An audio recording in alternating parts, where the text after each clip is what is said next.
the top five things that need to be changed or fixed in Evil Dead the game. Let's jump right into it. Now, before we get into the top five, some honorable mentions. Let's just say this is not the only stuff that needs to be fixed. This is just, in my opinion, the top five things that are the most pressing issues in the game that need to be fixed. There's lots of other little oddity, like Kelly's damage right now is bugged to where she's doing way too much damage, and her increasing damage while she's in combat that's only supposed to apply to her melee is also applying to her range damage, so she's dealing way too much range damage at the moment.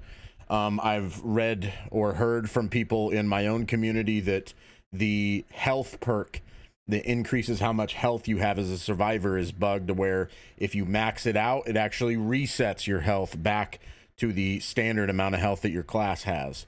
And there's a bug with Annie Nobi's ability where it says it gives her a 100% range damage boost to her and all of her teammates, and it turns out it only gives like a 30% damage boost.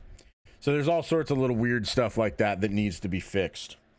But those are like values that need to be adjusted that I don't think like totally necessarily like have a massive impact on the game. Like hunters already do a crazy amount of damage.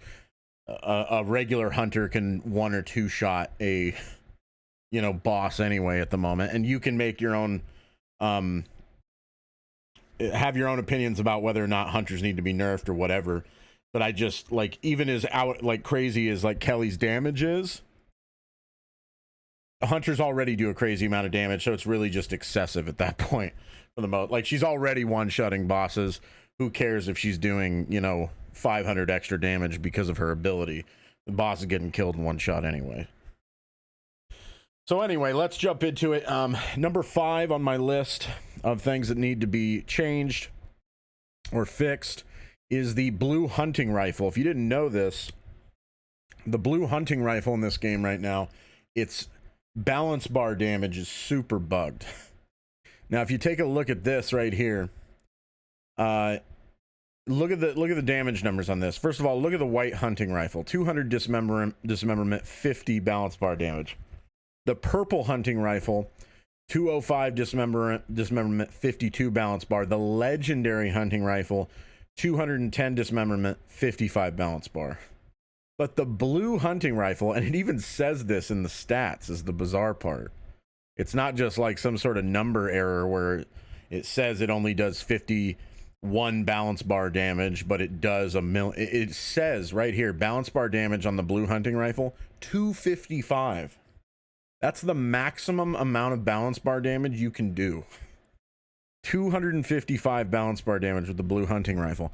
I don't know how this happened or what. It's very bizarre, but essentially what it means is you could just empty any unit's balance bar in one shot with this thing. It's really gross, especially if you have like perk upgrades that increase your balance bar damage with ranged weapons.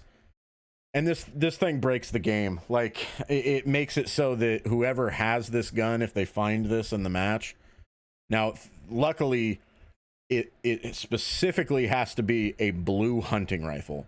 None of the other rarities of the hunting rifle do this. None of the other rare versions of any other weapon does this. It's just specifically the blue hunting rifle. So the majority of your matches, you're probably never even going to find this thing. But the crappy part is that if somebody does find it, one of the survivors does find it, it's basically an auto win if they know it's bugged and they know how to abuse it. That's the problem. Basically means an automatic win for survivors. So hopefully this gets fixed right away. Number 2 is shooting downed survivors in order to keep your possession going. This is BS, man. This is so dumb. And not only can they shoot downed survivors, they could shoot the soul of the survivor, and it will actually allow them to keep possessing your character. So that especially is bad.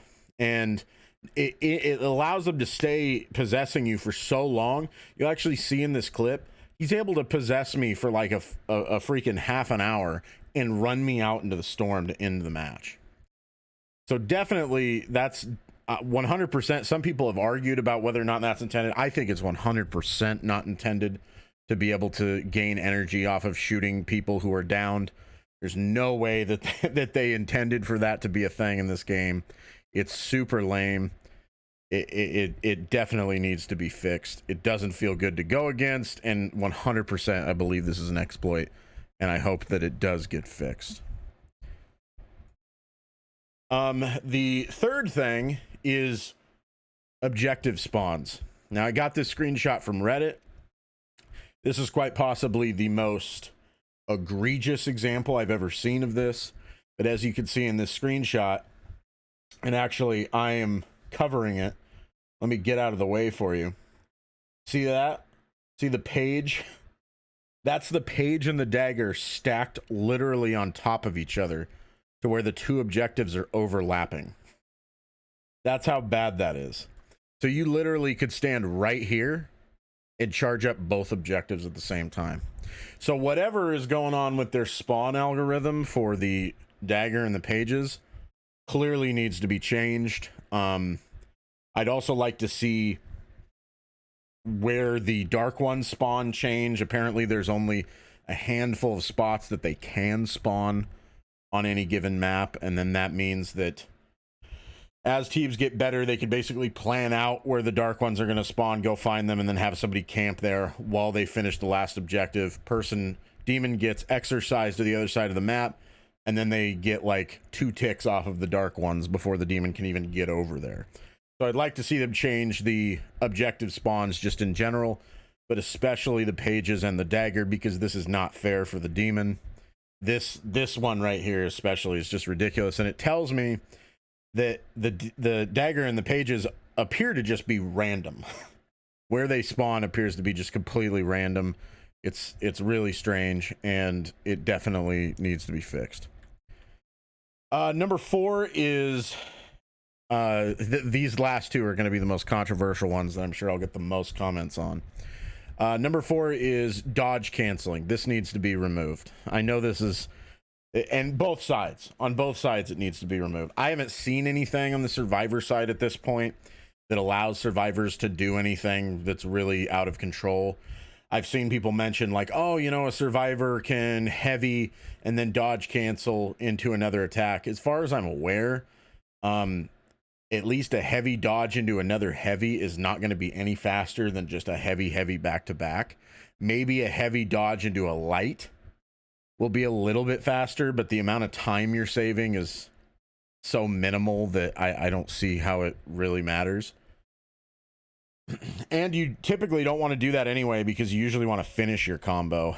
But anyway, the point is, with demons specifically, you could look here and see that they could do some ridiculous things. Now, the most common thing that you'll see is with the warlord. The warlord could actually puke, cancel out of that, and then get like 4 or 5, however many hits on you for free. Because if they hit you with the puke, not only are you stuck in an animation of blocking the puke, but if they dodge cancel out of that, you can no longer use your stamina, so you can't get away from them. And while that is going on, they can get free hits off of you because there's no way for you to dodge it. But even worse than that is you could see here the list of this, all these different combos, and thank goodness I haven't seen people using this very much yet. But if people do find out about this, it's going to become a huge problem. But as you can see here, Necromancer Basics could do a 13-hit combo. I'm not going to go into details on how to do it because I don't want to spread that kind of information. It's out. If you're somebody who likes doing this sort of thing, the information's out there for you to find, but I don't encourage anyone to use it. It's kind of like the blue hunting rifle on the survivor side. I think you're kind of a turd if you use exploits like that. Don't use the blue hunting rifle if you know that it's bugged. Don't do stuff like this, in my opinion. Like, I don't like the idea of being able to land a 13-hit combo. Clearly, that's not something that's meant to be done in this game. You're supposed to be able, like, to dodge most hits, and that's where the skill gap comes in, is can you time the dodges? Can the demon player mix around their attacks and switch it up in order to bait you into a dodge early. Like good demon players I've seen, they'll like run up to me and act like they're getting ready to hit, and maybe I'll dodge early and then they'll swing and they'll get that hit.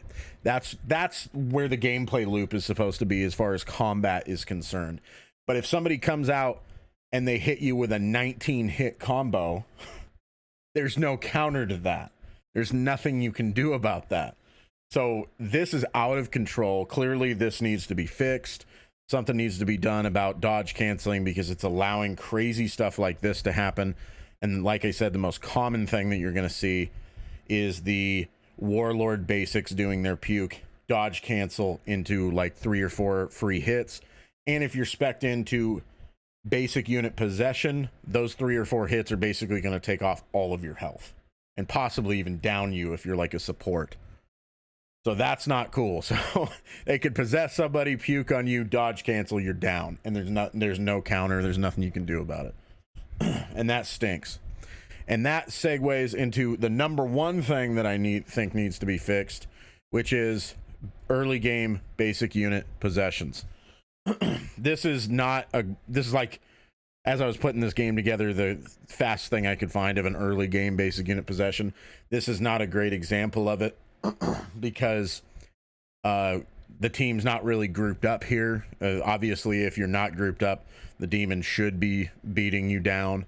But I have played games. I specifically remember a game where we were near Bluff Road Bridge. We were playing against a really good Warlord player who did the puke dodge animation cancel. And all they would do is drop a portal, possess them, puke in a 360. So even though we were tightly grouped, puke in a 360, we can't hit them and eliminate their damage bar fast enough if they're smart enough to not just drop the units right in the middle of all of you. So then they just 360, hit everybody with puke, dodge cancel out of it, and then hit somebody 3-4 times for most of their health.